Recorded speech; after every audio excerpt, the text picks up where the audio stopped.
1 फरवरी 2024 को अपर श्रम आयुक्त कानपुर मंडल कल्पना श्रीवास्तव द्वारा तहरीर की गई थी, जिसमें साइबर अपराधियों द्वारा उत्तर प्रदेश भवन एवं अन्य सन्निर्माण कर्मकार कल्याण बोर्ड द्वारा संचालित कन्या विवाह सहायता योजना के अंतर्गत अनुदान के फर्जी आवेदन कर उनकी आईडी व अधिकारियों के फर्जी डिजिटल सिग्नेचर का प्रयोग कर डीएलसी तथा एलसी की आईडी को स्किप करते हुए लगभग कुल 196 अपात्र श्रमिकों के खाते में लगभग 1 करोड़ 7 लाख की धनराशि का साइबर धोखाधड़ी कर ट्रांसफर कर लिया गया है।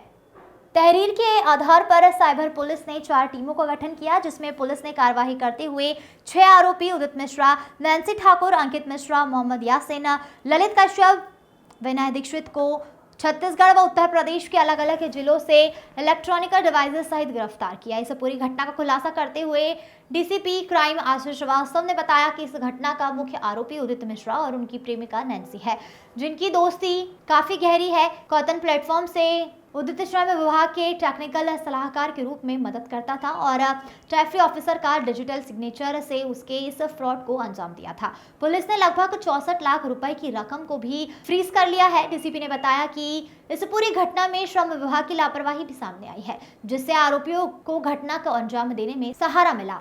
तो जो आज आपने साइबर अपराध पकड़े हैं, कौन कितने लोग पकड़े, कितने की 1 फरवरी को श्रम विभाग से एक कंप्लेंट यहाँ जनपद कानपुर की साइबर थाना पे प्राप्त हुई कि उनकी साइट पे जो एक श्रमिकों की बेटियों की विवाह के संबंध में योजना चलती है, उस योजना में उनके जो डिजिटल सिग्नेचर्स हैं उन सबको बाईपास करते हुए कुछ फर्जी खातों में उस योजना के अंतर्गत जो एक बेटी की शादी के लिए 55,000 रुपये निकलते हैं, इस तरीके से श्रमिकों की 2 बेटियों की शादी के जो उसमें अनुदान था, ऐसे 1,10,000 रुपये ऐसे फर्जी खातों में चले गए और कुल लगभग 1 करोड़ के लगभग राशि इसमें गई है। इस सूचना के आधार पर तत्काल अभियोग पंजीकृत किया गया और इसमें हमारे यहाँ की 4 टीमें इसमें तत्काल काम करने लगी।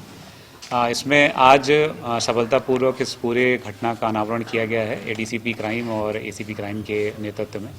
जो पूरी घटना है वो इस प्रकार से निकल करके आई कि श्रम विभाग में उन्होंने अपने मदद के लिए एक व्यक्ति उदित मिश्रा को वहाँ पर उसको कभी कभी उससे मदद लेते थे और उसने एक कस्टमर केयर सेंटर भी वो चलाता था यहाँ सचेती में। उसने चूँकि वो श्रम विभाग के साथ क्लोज कोऑर्डिनेशन में काम करता था, तो उसको उनकी साइट में कुछ लूप होल्स पता थे। उसने उसी का प्रयोग करते हुए अपने अन्य साथियों को, जिनको हमने गिरफ्तार किया है, उनके मदद से फर्जी बोगस अकाउंट्स बनाए। ये अकाउंट्स ऐसे लोगों के हैं जो अपात्र हैं, वास्तविक हैं लेकिन अपात्र हैं, और उन बोगस अकाउंट्स के माध्यम से अपने एक अन्य साथी विनय तिवारी, जिसने इस जो पूरे जो सिस्टम है उस सिस्टम में ट्रेजरी ऑफिसर का डिजिटल सिग्नेचर लगता है, उस डिजिटल सिग्नेचर की इनक्रिप्शन कॉपी करके उदित मिश्रा को उपलब्ध कराया और जिसकी मदद से उदित मिश्रा ने पूरा सिस्टम ओवरराइड किया और इस तरीके से उन सभी फर्जी बोगस अकाउंट्स में इस योजना का पैसा पहुंचाया और उसमें से कुछ पैसा अपने भाई के अकाउंट में ट्रांसफ़र करके, जो अंकित मिश्रा पकड़ा गया है उसके अकाउंट में ट्रांसफ़र करके उसको पैसा निकाल करके उससे कुछ सामान खरीदे।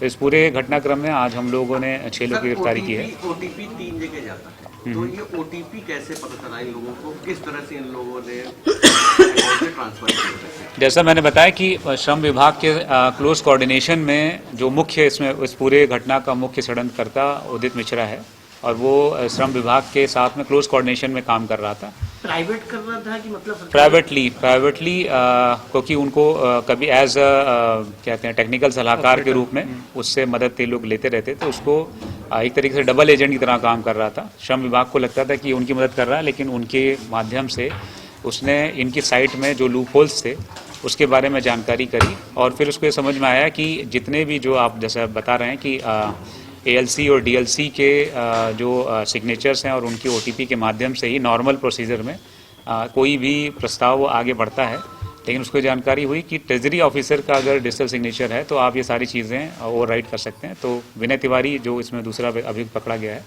उसके माध्यम से उस ट्रेजरी ऑफिसर का डिजिटल सिग्नेचर ले करके और उससे पूरे सिस्टम को ओवरराइड किया गया और उसके बाद इन बोगस खातों में सब में पैसा भेजा गया। कितने खातों में पैसा ट्रांसफर करा गया?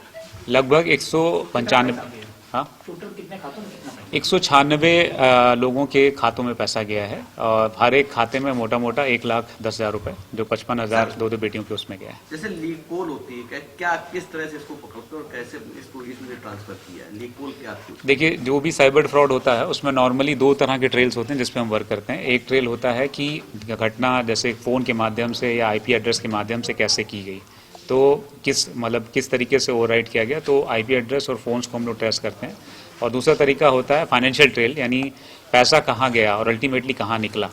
तो जब हम लोगों ने इसको पहले जो हमारा टेक्निकल ट्रेल है उस पर वर्क करने की कोशिश करी, तो ये समझ में आया कि एक रोहित नाम का व्यक्ति जो सहारनपुर में सीएससी चलाता है, उसकी इस सीएससी आईडी से ये सारी घटनाएं हुई हैं। और जब उसके बारे में हमने जानकारी करी तो पता चला कि रोहित की सीएससी आईडी भी हैक की गई है और रोहित इसमें का इन्वॉल्वमेंट इसमें नहीं है। फिर जब हमने फाइनेंशियल ट्रेल इसमें फॉलो किया तो फाइनेंशियल ट्रेल में पता चला कि उदित मिश्रा ने अपने भाई अंकित मिश्रा के अकाउंट में सारा पैसा डाला था और उसमें से पैसा निकाला। तो फिर अंकित मिश्रा को जब हम लोगों ने फॉलो करना शुरू किया तो धीरे धीरे करके कड़ियाँ खुली। सर, एक महिला आयुक्त भी, मतलब महिला अभियुक्त भी पकड़ी गई है, इसका क्या रोल रहा है? जो महिला साथ में पकड़ी गई है वो मुख्य षड्यंत्रकर्ता, मुख्य आरोपी उदित मिश्रा की गर्लफ्रेंड है और उसको भी टेक्निकल जानकारी है। उससे दोनों आपस में संपर्क में आया और फिर इन्होंने जो थोड़ी बहुत टेक्निकल मदद है वो उसने उदित मिश्रा को करी और फिर मिल करके ये काम आगे किया। महिला काफी पढ़ी लिखी है, बीटेक से कंप्यूटर साइंस करे हुए, तो ये दोनों कब मिले, कैसे संपर्क में आए? अभी तक की पूछताछ से पता चला है कि सोशल मीडिया साइट के माध्यम से दोनों एक दूसरे के संपर्क में आए। फिर दोनों के चूंकि इंटरेस्ट एक जैसे थे, इस वजह से लेटर ऑन जब उदित मिश्रा ने बताया कि इस तरीके से लेबर डिपार्टमेंट की साइट में कुछ कमियां हैं जिसका हम फायदा उठा सकते हैं, नैन्सी ने भी अपनी बातें बताई और उसके आधार पे एक one question at a time, एक तरीके का। कितने आलू पकड़े गए हैं और क्या क्या बरामद किया?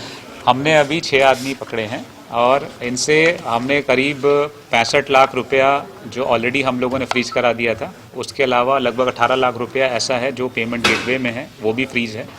इन लोगों के कब्जे से जो इन्होंने पैसा निकाला था उसमें से इन्होंने कई कुछ गाड़ियाँ, कुछ ज्वेलरी, कुछ फ़ोन्स, कुछ फर्नीचर खरीद लिया था, वो सब हमने बरामद किया। श्रम विभाग के कुछ अधिकारी थे क्या सर? कोई अधिकारी श्रम विभाग का कोई अधिकारी है? अभी तक ये जानकारी आई है कि इसमें श्रम विभाग की मिली भगत नहीं है, लेकिन उनकी लापरवाही जरूर है कि डबल एजेंट के रूप में उदित मिश्रा ने वहाँ पे उनकी मदद से वहाँ पे लूपहोल जाने इस पूरे साइट के और फिर उसका दुरुपयोग सर, ये किया। प्रेमी जोड़ा है, पूरा खेल उसी का है। हाँ, मुख्य षड्यंत्रकर्ता उदित मिश्रा है। सर, इसमें एक वेबसाइट का नाम सामने है जिससे ये लोग अभियुक्त आपस में मिले थे, हैकाथॉन प्लेटफॉर्म। ये हैकाथॉन प्लेटफॉर्म है क्या? ये सब डार्कनेट से संबंधित है। डार्कनेट, डीप डार्कनेट है जिसमें लोग जाकर के एक दूसरे से बात भी कर सकते हैं और इस तरह के हैकर्स आपस में मिलते हैं, जिसके ऊपर भी हम लोग नजर रखते हैं। तो ये दोनों उदित और नैन्सी हैकर? उदित जरूर इस मामले में उसके टेक्निकल नॉलेज है, उसके मन में हमेशा से इच्छा थी कि हम इस तरीके का काम करेंगे और वो हैकर है भी। और नैन्सी उसके संपर्क में आई तो नैन्सी ने भी उसको टेक्निकल हेल्प की। उसका कोई आपराधिक इतिहास भी पूर्व में भी